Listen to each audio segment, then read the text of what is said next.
ஊருக்கெல்லாம் குறி சொல்ற ஜோசியக்கார பொண்ணு இங்க என்ன பண்ணுது? எனக்கு குறி சொல்ல வந்தியா? என் தலையெழுத்து என்னன்னு எனக்கு தெரியும். போ, வீட்டுக்கு போ. ஒரு வார்த்தை, குழந்தை பெற்றுக்கு போன அந்த தாய உயிரை கொடுத்து காப்பாத்தினது நீதான்ங்கிற உண்மை சொல்லியிருந்தா இந்த கஷ்டம் இல்ல. சாமி பேரை சொல்லி சம்பாதிக்கிறோம் அண்ணன் கிட்ட உண்மையை சொல்லி என்ன காப்பாத்திக்க எனக்கு இஷ்டம் இல்லை. காயத்துக்கு மருந்து கொண்டு வந்திருக்கேன், போட்டுக்க. அண்ணன் ஆளை வச்சு அடிப்பாரா? தங்கச்சி காயத்துக்கு மருந்து போட வருமா? இது என்ன இருந்து நிறுத்து. இந்த கைக்கு எவ்வளவு பலம் இருக்குன்னு எனக்கு நல்லா தெரியும். ஏயா, அத்தனை பேர் உன்னை சுத்தி நின்று அடிச்சாங்களே, உன்னால ஒரு அடி கூட திருப்பி அடிக்க முடியலையா? அப்படிதான் வச்சுக்கேன். ரொம்ப குழப்பமா இருக்கும். இத பாரு, இத்தனை நாள நான் ஒரு அனாதை, எனக்காக கவலைப்படுறதுக்கு யாரும் இல்லைன்னு நான் நினைச்சிட்டு இருந்தேன். ஆனா நான் அந்த அடி வாங்கி கீழே விழுந்தேன் பாரு, அப்ப எனக்காக ஒரு ஜோடி கண்ணுல கண்ணீர் வந்தது. எங்க ஆத்தாக்கு அப்புறம் எனக்காக இது நான் யாரையும் பார்த்ததே கிடையாது. அது ரொம்ப சந்தோஷமா இருந்தது. இன்னும் கொஞ்ச நேரம் பார்க்கணும் போல இருந்தது. அந்த சந்தோஷத்துலதான் நான் அடி வாங்கினேன். தெய்வம் மதிச்சு நிறைய பேர் எனக்கு காணிக்க கொடுத்திருக்காங்க. ஆனா என்ன ஒரு பொண்ணா நினைச்சி அதுக்கு நான் உனக்கு காணிக்க தரணும். என் மனச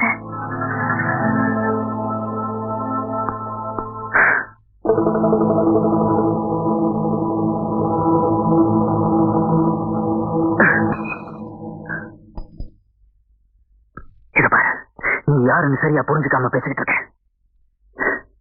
பிறந்த குழந்தைக்கு திருநீர் வச்சு வாழணும்னு ஆசீர்வாதம் பண்ற பொண்ணு நீ. நான் செத்த பணத்துக்கு சந்தோஷமா ஆடுறவன். நீ ஆரம்பம், நான் முடிவு. ஆனா உன் முடிவுலதான் என் ஆரம்பமே இருக்கு. என்ன தம்பிதர, நான் வேற எந்த சுகத்துக்கும் ஆசைப்படல. நீ என் கழுத்துல தாலி கட்டுற, சொடுக்கு போடுற அந்த ஒரு நிமிஷம் கூட வாழ்ந்தா போதும். நான் வேற எதுவும் கேட்கல. இத பாரு, நான் வரும்போது பொட்டு வச்சுட்டு தான் வந்திருக்கேன். இப்ப அழிக்கிறேன்.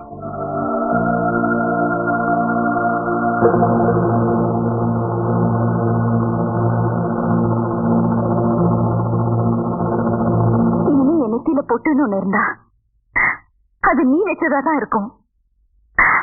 அப்படி இல்லைன்னா நாளைக்கு என் வீட்டுக்கு வா, என் பொண்ணு அங்க இருக்கும். அதுக்கும் சேர்த்து நீ சந்தோஷமா ஆடிட்டு போ.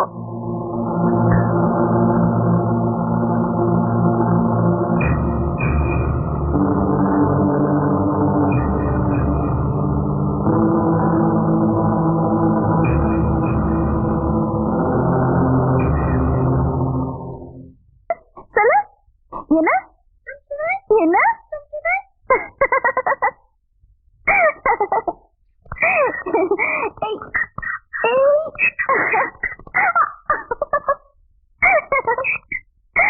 தம்பி தர சொல்லு, தம்பி தர.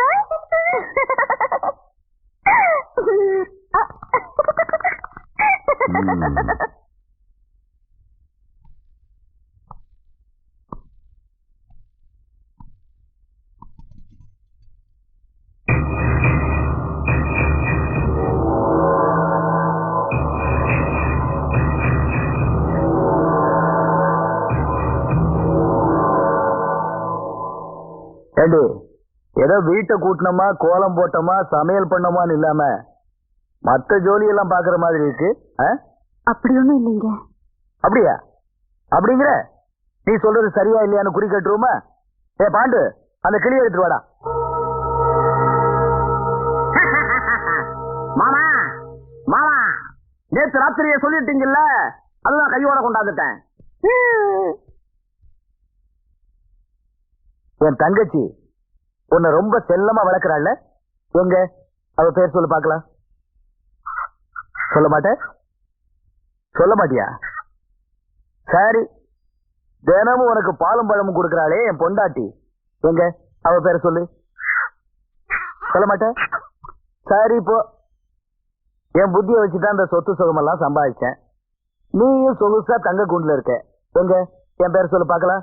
வல்லத்தா. அது கூட சொல்ல மாட்டியா? சரி, எங்க உனக்கு பிடிச்ச பேரை அவனை சொல்லு பார்க்கலாம்.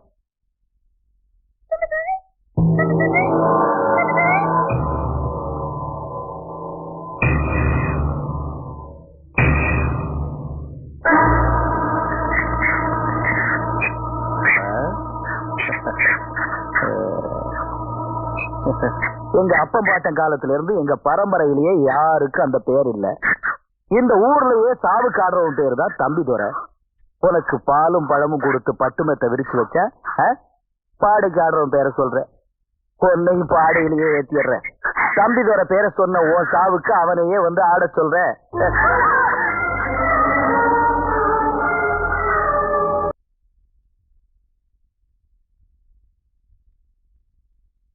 தம்பித்துறைங்கிற பேரை சொன்னதுக்கு உங்க அண்ணா அந்த கிளியை கொண்டு போட்டுட்டாரு. நீ அந்த தம்பித்துறையை தான் கட்டிக்குவேன்னு சொல்ற. உனக்கு என்ன ஆகுமோ எனக்கு பயமா இருக்குமா? என்ன ஆத்தான சொல்லி அடிச்சு வைக்கிறதுல அண்ணனுக்கு எவ்வளவு வைராக்கியம் இருக்கும். அதே மீறி என் மனசுக்கு பிடிச்ச தம்பித்துறையை கட்டிக்கிறதுக்கு எனக்கு தைரியம் இருக்கு. அந்த கிளி சாகும்போது கூட தம்பித்துறைன்னு சொல்லி செத்துருச்சு. அதே மாதிரி நான் சாகும்போது எனக்கு அந்த பாக்கியம் கிடைச்ச போதும்.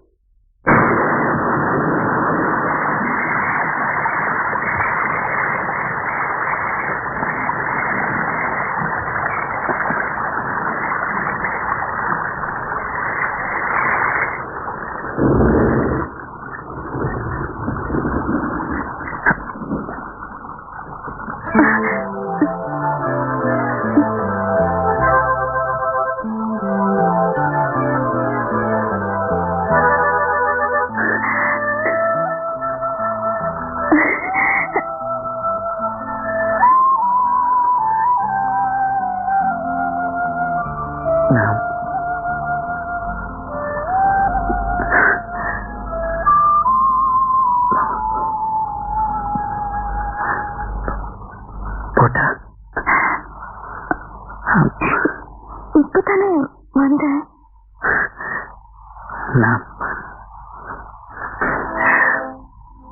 பேசணும்.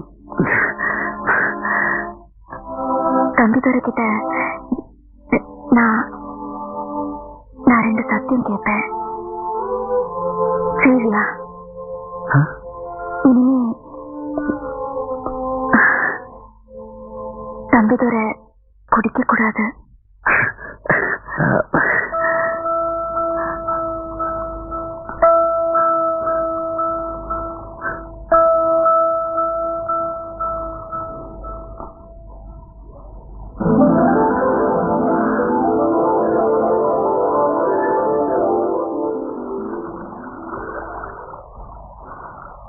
இனிமே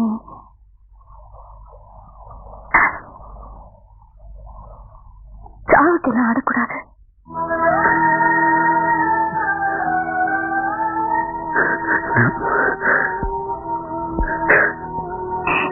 எனக்கு தெரியும்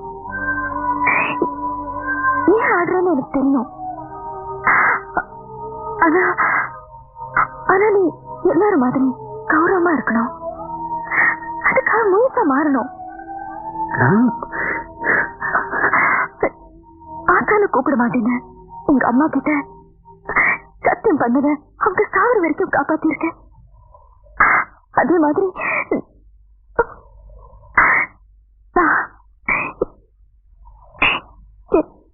புருஷன் கிட்ட கேட்கிறேன். என்னைக்கு ஒரு அர்த்தம் என் நெத்தியில போட்டாச்சோ அன்னைக்கு மனசார என் புருஷனை எடுத்துக்கிட்டேன். அந்த ஒரு மேல நான் கேட்கிறேன்.